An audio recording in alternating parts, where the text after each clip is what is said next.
Hey everybody, it's Steve Knowles and Adam Davis here. It's our favorite time of year again. It's happy hour. Well, maybe happy hour. We're at Quayle's Brewery here in beautiful Oro-Medonte Township on over 80 acres where you can enjoy a cold pint amongst a million other things. Go ahead, Adam. Yeah, that's right, Unc. We're so excited to present this place to you guys. This is happy hour with the Knowles Woolsey team.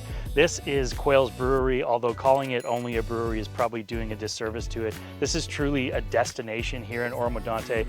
If few know about this, that's a travesty because everybody absolutely needs to, from sleigh rides to skating rinks to farmers markets in the summertime, weddings, just about something for everybody here, not to mention an incredibly long and fantastic beer list, as well as some absolutely banging food. Let's get inside and showcase this incredible business. This is Quayle's Brewery.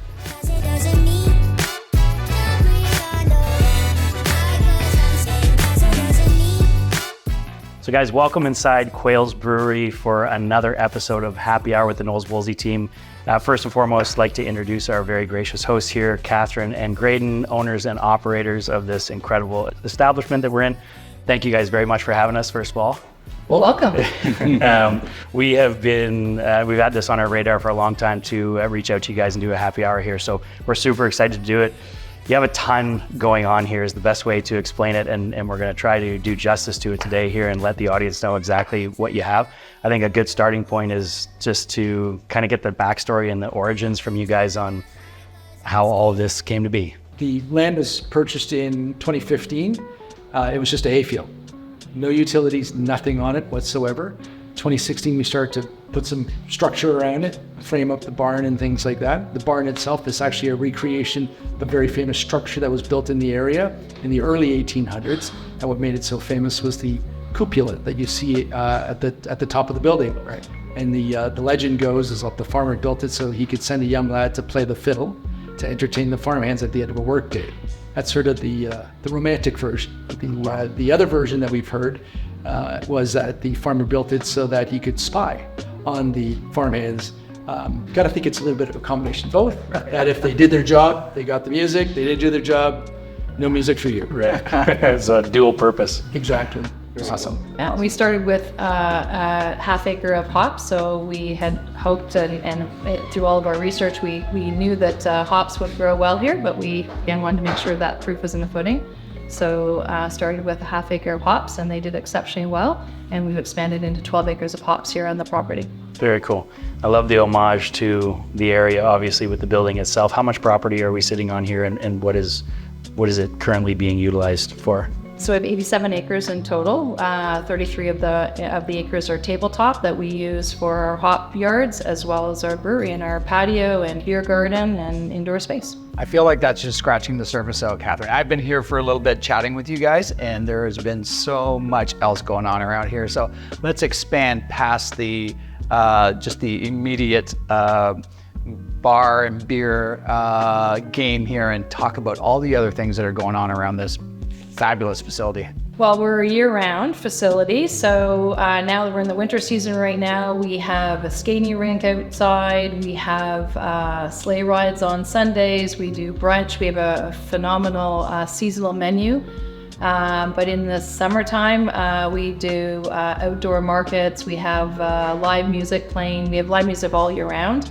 And even just coming up right now this month, we're doing comedy nights, we're doing euchre tournaments, lots of different events to attract people to the area and give them something great to do and enjoy some great time with family and friends and beer and food. Oh, so awesome. Now, we've seen on multiple occasions and conversations we've had with you guys, you do a lot of local and give back to the local community. Can you tell us a little bit about that? Sure, we've got a couple of different events that we do. We work with Woolsey Soldiers Hospital, and they do a bike ride that starts and ends here, and that happens in June. We're in the works with the Alzheimer's Society of Simcoe, and also doing a ride for them in September. But not only that, throughout the year, we're doing food drives for Sharing Place in Aurelia. We've worked with the Aurelia Youth Center and raised funds for them during our markets and things like that. And just any way we can, we want to give back to the community.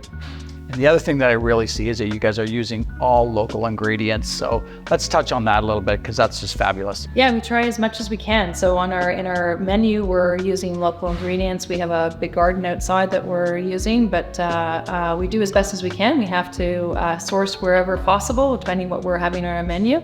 But all of our beer here is made on the property. It uses 3 of the 4 ingredients come from our own property here. Awesome. So it's farm fresh, as we say, and that farm to glass experience. Terrific. And some of the things that you see here, our microgreens come from a grower in Barrie. Great. And our meats, primarily our ground beef and all of our bacon comes from Leadbetters in Oro. Oh, very cool. So local flair there as well. Yeah, that's super important. Obviously, you guys are, rooted in the community and it shows in everything that you're doing around here, which is fantastic. I'd never heard farm to glass before kind of thing, but you can certainly taste it in all the products and stuff. Why don't you talk to us a little bit about, obviously you're putting out a large volume of beer. It's all made on property here using ingredients that you guys are growing here as well or sourcing locally. Can you talk to us about some of the varieties of the beer that you're brewing? Sure. So one of the things that we've always wanted to do right from the get-go is not sort of get pigeonholed into a niche style of beer and become known as a brewery that does IPAs or lagers and pilsners or dark beers. So we have a wonderful, wonderful brewmaster who's very, very skilled at creating all the different styles of beer. So as you can see by our different array here on our flights, we've got everything from lagers and pilsners to ales, hazy pale ales, sour beers, and of course the darker ones that you see from dark lagers to stouts to Russian Imperial stouts. So the really big, chewy kind of beers that you want to drink with a knife and fork. Very cool, very cool. Well, obviously a huge variety of beer that you're putting out. It seems like that kind of runs with the theme of this place, right? With the amount of things that you guys are doing, you kind of have a beer for everyone. You also have an event or an activity going on for everyone. Can you talk to us a little bit more again about some of those things that our audience might not know that you guys are putting on a regular basis, seasonally and otherwise? Yeah, I think one of the big things is our markets. So we host a market in the spring. This year we're going to do the summer. We're going to do Christmas. We do a Christmas market. This is an opportunity again for us to work closely with the local community. It's an artisan market. We have up to 60 vendors and all local vendors that come, and we have great opportunities for them for people to shop, but also enjoy a nice beer while you're walking around and have best of both worlds. Right, absolutely. Even dog friendly. I love it. Dog friendly, absolutely. And what we found is that just like the cycling community, has lots of communities and people love the outdoors, so they can come, they can enjoy our beer garden and sit in the patio or come inside. Right, so truly something for everybody. Speaking of the beers here, obviously I have to imagine you guys have your favorites maybe that have come and gone. If there's one that you're having to have for the rest of your days, what's your choice? I'll let Catherine go first. Well, we always say it's you ask us who our favorite children are. Don't have a favorite. So today I would say on my favorite right now is the hazy IPA. It's a session IPA, 2 monkeys in a trench coat. That's number 8. Yep. Again, just a lot of flavor, only 4.5% citrus, grapefruit flavor at the end. It really depends on what day, what you're eating, what you're enjoying during the day, but I love the variety. Right. Mine's got to be one that we brew once a year, so it's like Christmas, and it's our gravitational lens, which is our barrel-aged Russian Imperial Stout.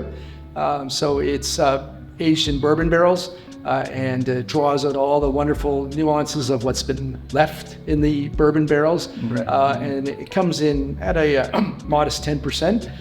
It's a sipper, not a chugger, but well worth every single sip. Very cool. And we were talking off camera about this, but I think you guys have kind of come up with a creative and approachable way. Sometimes it's overwhelming, especially for non-beer drinkers or even beer drinkers who aren't used to craft beer, to walk into an establishment with dozens and dozens of different beer choices. Can you talk to us a little bit about how you've made that more approachable with the kind of numbering system and stuff? Sure. So we have 14 taps of rotating, and we like to say we drink by numbers or drink by colors. So it makes it easy. We have QR codes, and so once you're downstairs, we'll help you. We always ask what you like to drink, so we can guide you in that process. But we have the numbering system that pairs up with our board, and our styles are color-coded based on the style of beer. So our lagers and pilsners are blue, and the pale ales are green. And so again, you can go from light to heavy, and if you know, once we sort of orient you on that, then you can figure out exactly what you like to drink. And if not, our team here is very skilled and ready to help you. Awesome. And obviously it's not all about just the beer. You guys have an absolutely unreal menu. I've found out some more things recently that I wasn't aware of, like Sunday brunch and things like that. Can you talk to us about the kitchen side of the house? So we take a lot of pride in not just having great beer, but having great food as well to accompany the great beer. So it's not a very extensive menu, but what we do put out is, I think, top shelf in terms of what it is.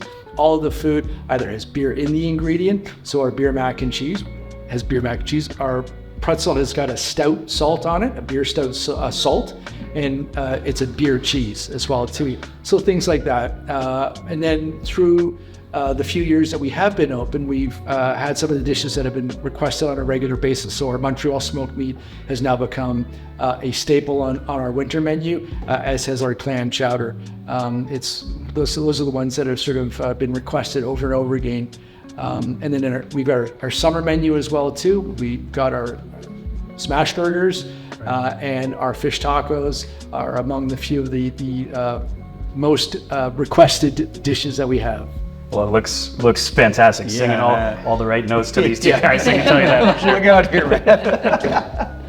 Yeah, definitely dying to try some of this stuff, that's for sure. And the beer looks fabulous as well. We've already had a little swizzle, and it was awfully good. And I want to try that two monkeys in a trench coat, right? That sounds delightful as well. Okay, guys, a question for you here. I'm heading up to the cottage. I'm taking my two kids, ages 6 and 8, for example, not mine, and my two dogs, got a couple of those guys, but I want to come by Quayle's, but I'm worried that I can't really have like an off-patio drink, or I don't know what I'm going to do with the kids, or what about the dogs? Like, tell me about that. So we got a solution for all of that right there, Steve. We've got, we're licensed, our property is licensed for our beers. So, you know, if you're tired of your two kids yelling and screaming in the backseat, come on over. The dogs need to go relieve themselves. Come on over, put them on their leash, bring them out here. The dogs, not the kids, that is. And then you can get yourself a nice cold one, walk around the property, let them air out their, let their energy out. Yeah. Let the dogs have a good walk and enjoy your beer, and then pop them back in the car and finish your drive up to the cottage. Wow, you can sit in our patio too. You could do that. Yeah, either way, sounds great to me. I'm definitely gonna have a pit stop here next spring, that's for sure. Or sooner. So much going on here again, guys, with the beer, with the restaurant, with the markets in the summertime and everything you're putting on in the winter as well. But there is an entirely different use case for this property. Can you talk to us a little bit about the types of events that you guys have hosted in the past and will host in the future? Absolutely. So we've been hosting events since we've opened. So we opened during COVID in 2020, started doing events right out of the get-go because we have such a great outdoor space. And we now host a variety of weddings, private events, parties, anniversaries, celebrations of life, corporate events, either in our beer garden or upstairs loft. And we have a very large event space with a large outdoor tent.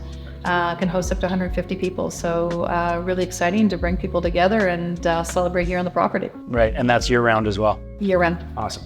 Guys, it's been an absolute pleasure getting to know you guys, getting to know more about Quayle's. And again, we hope that our audience is enjoying this as much as we are. If you want to leave anybody with parting words or things that they absolutely need to know about you guys, whether it's people who have visited before or folks that haven't been here yet, what would you want to tell them? Well, definitely come visit, because it's one of these places that you see in the pictures, but it's a great experience when you come here. It's a short drive from Toronto. It's worth the drive. So we'd love to see you. We're reading this one episode Hoppy Hour instead of Happy Hour. I like it. Great. I like that. We've never had that suggestion from a true beer expert. Yeah, right? yeah, exactly. Well, guys, thanks again. It's been a real treat, and we're looking forward to enjoying some of these. Yeah. There you go. What a sensational drive-in. It's so picturesque here. I am blown away by this spectacular property. Thanks for having us. Thank you. Thank you. Again, boys. See you again. All right. Okay. Thank you, guys.